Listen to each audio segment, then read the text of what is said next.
said you do not want us to write on it? Well, you can, but you don't have to. But there's only ones that be like, no, 5 teachers. You get a copy. I'm still, you know, that makes sense.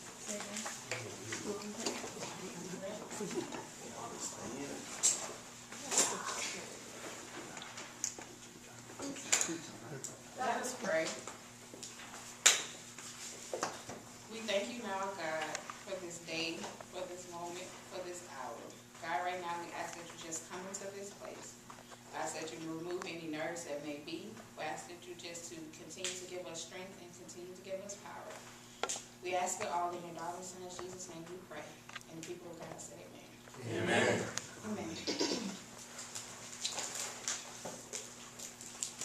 Our text this afternoon will be coming from Habakkuk chapter 1, verses 1 through 5.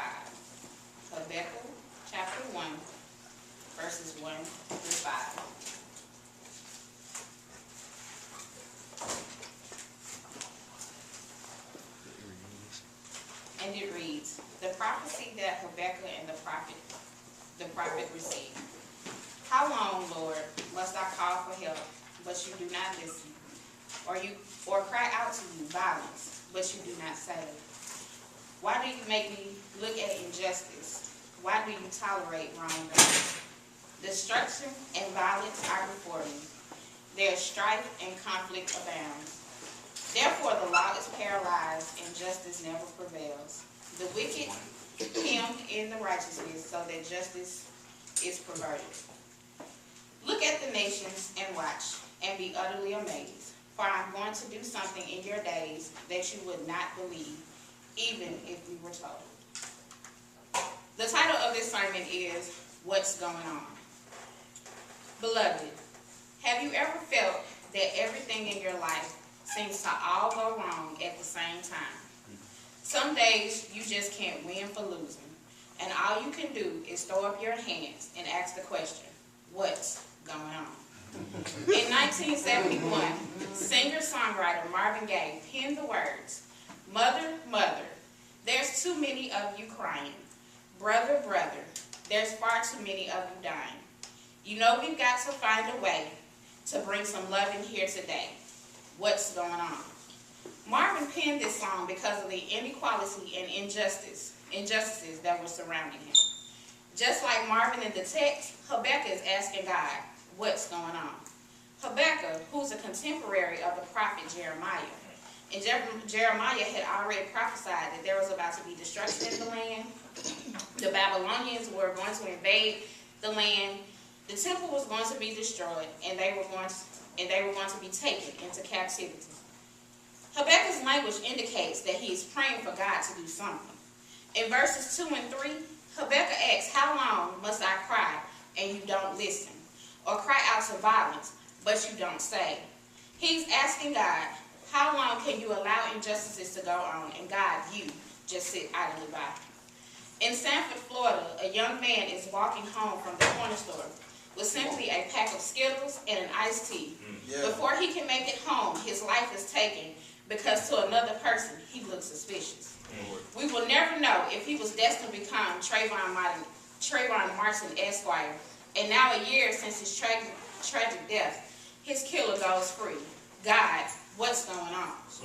The evidence says that George Zimmerman killed this child in cold blood, and yet he goes free. God, what's going on? The 911 call where the dispatcher tells him not to pursue Trayvon, and he does anyway. And now a mother and father is without their child. God, what's going on? Verse 4 of this pericope is still valid in 2013. Therefore, the law is paralyzed and justice never prevails. In Habakkuk's time, the rich exploited the poor. Officials of the judicial system were said to have taken bribes, and most leaders were only interested in money. Does this not sound like our world today? In the B clause of verse 3, why do you tolerate wrongdoing?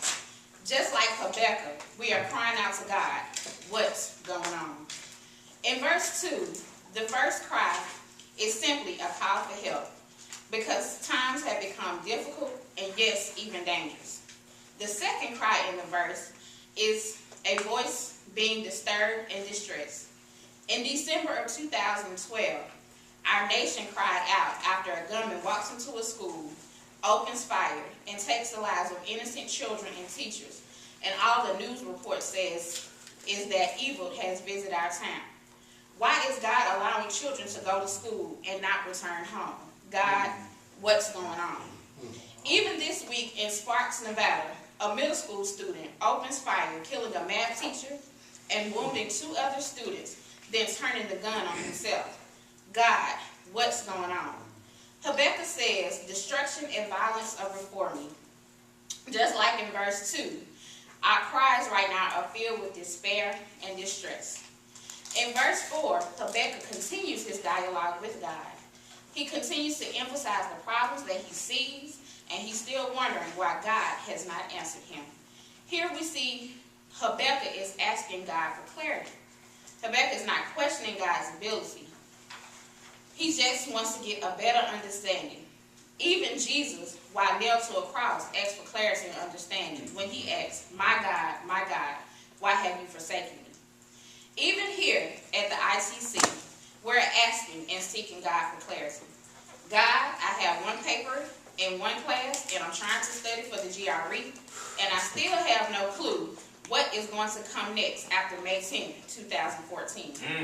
Habakkuk has asked God questions that weighed heavy on his heart, wondering, does God see the injustices? Does he not see that the people are unrepentant?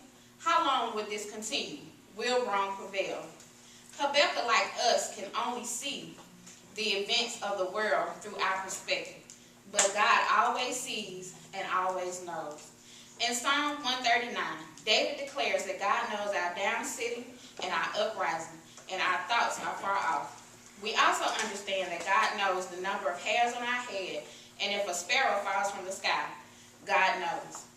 Now, my dear brothers and sisters, in the midst of all of our complaints and questions, just like in the passage, God already had an answer. In verse 5, God reveals to Habakkuk the plans that God has for the nation of Israel. God told Habakkuk that he couldn't even imagine what God was about to do.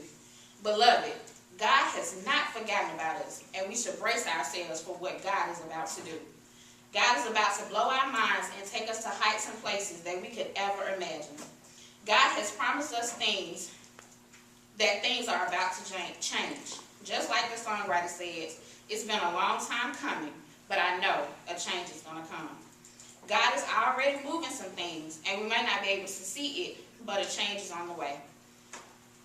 God is reminding us that my hand is still working in human history, that I am God, and I am the one who keeps Israel, and I do not slumber nor sleep. Rappers and songwriters Goody Mob and singer CeeLo Green says this: you just have to keep the faith in me. Don't act impatiently. You will never get where you need to be in due time. Even when things go slow, hold on and don't let go. I'll give you what you owe in due time. God bless you. God. Amen.